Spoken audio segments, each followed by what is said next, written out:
The fight for justice is never easy, but it's always worth it. Join us as we explore the history of global reform movements and the lessons they teach us today. Subscribe my YouTube channel and press the bell icon for more updates.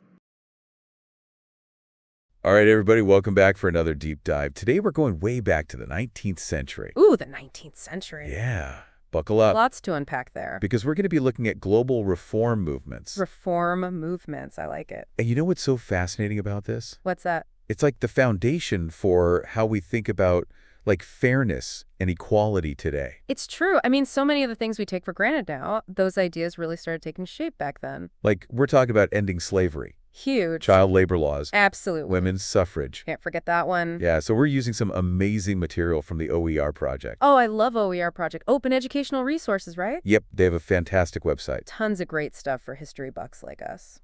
So before we even get into the specifics, I'm curious, when you hear reform movement, what pops into your head? Honestly, I think about people who are just fed up with the way things are. You know, they see injustice and they're like, nope, we're not going to stand for this anymore. Yes, and that's exactly what was happening in the 19th century.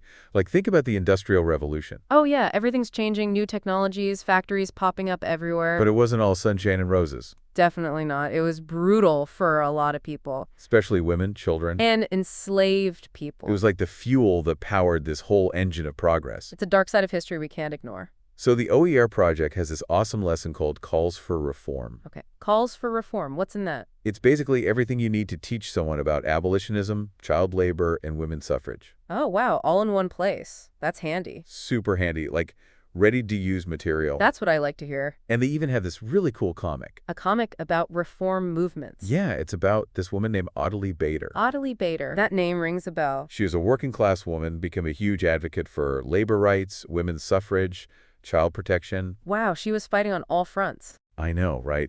And the comic format, I think it's a really great way to make history engaging and accessible. Don't you think? Oh, for sure. I mean, sometimes those history textbooks can be a little dry. A little dry. This is much more, Yeah, a little more lively, a little more fun. Exactly. So what was so special about Audley? Like, how did she become such a powerful voice? Well, she started by organizing workers, helping them fight for better conditions in the factories. Oh, so she was like a grassroots activist. Exactly. She understood the power of collective action, but she didn't stop there. Okay, so what else did she do? She also wrote articles, she gave speeches, she was constantly raising awareness about the issues that matter to her. So she was a real multi-talented activist. Oh yeah, she was a force to be reckoned with. I mean, she even faced imprisonment for her activism. Wow, imprisonment, that's serious dedication. It really shows you how much she believed in what she was fighting for. That's incredible. And, it makes me think about the women's suffrage activity that OER has.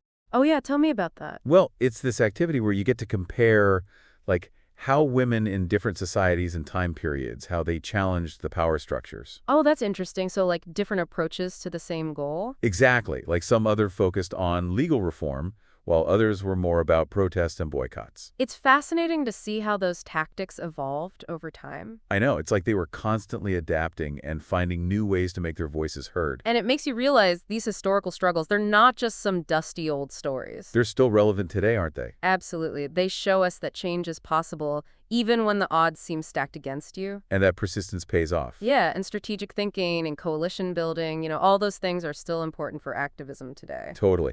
Okay, so we've talked about a couple of resources, but let's be real. OER has a treasure trove of stuff. Oh yeah, their website's amazing. Where do you even start? I know, right? Well, I'm kind of intrigued by the Big Stink blog post. Big Stink? That sounds a little, stink. It is. It's about this massive sewage crisis in London. Oh, yuck. But guess what? It actually helps spur public health reform. Oh, wow. So sometimes even the yucky stuff can lead to positive change. Exactly. And then there's child labor data explorations for all the data nerds out there. Oh, yeah, I know some people who'd love that. Charts, graphs, all those numbers. And then there's exploring the levels of change. This one looks at all the different strategies reformers use. Like influencing public opinion? Yep, or political lobbying, things like that. So they had to be really smart about how they approach these issues. Super smart. Okay, so I'm noticing a trend here. What's that? We've got the Audley Bader comic. Right. And then there's also a Rifat Tatawi graphic bio. Another comic. Another comic. So are comics making a comeback in education? Well, I think they're realizing that visuals can be a really powerful way to learn, especially with history. It just brings it to life, doesn't it? Oh yeah, much more than just reading a textbook. It makes those historical figures feel more real, more human. You can almost imagine yourself in their shoes. Exactly. And they have even more on this whole theme of social reform, like a whole section on labor movements lessons. Oh, right, because all these movements, they're all interconnected, right? Totally. Like, the labor movement was fighting for fair wages, safe working conditions, the right to unionize. It's all part of this bigger fight for social justice. Then there's the Age of Revolutions. Another fascinating period of history. And Women in History, they really have a whole website dedicated to exploring this stuff. It's amazing. It's pretty incredible. And it makes you think, looking at the world today, what issues might spark similar movements in the 21st century? Ooh, that's a good question. What do you think?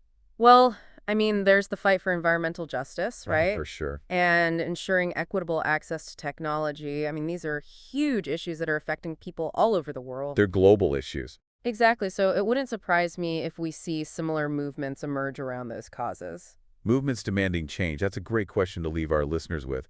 What issues of our time might become like the big reform movements of the future? I think it's something worth pondering. It is. And listeners, seriously, check out the OER Project website. You won't regret it. It's like a rabbit hole of fascinating history, but in a good way. The best kind of rabbit hole. And if you find any like mind-blowing facts or have any thoughts about modern-day parallels, we want to hear them. Let's keep this conversation going. Keep those brains buzzing. Until next time.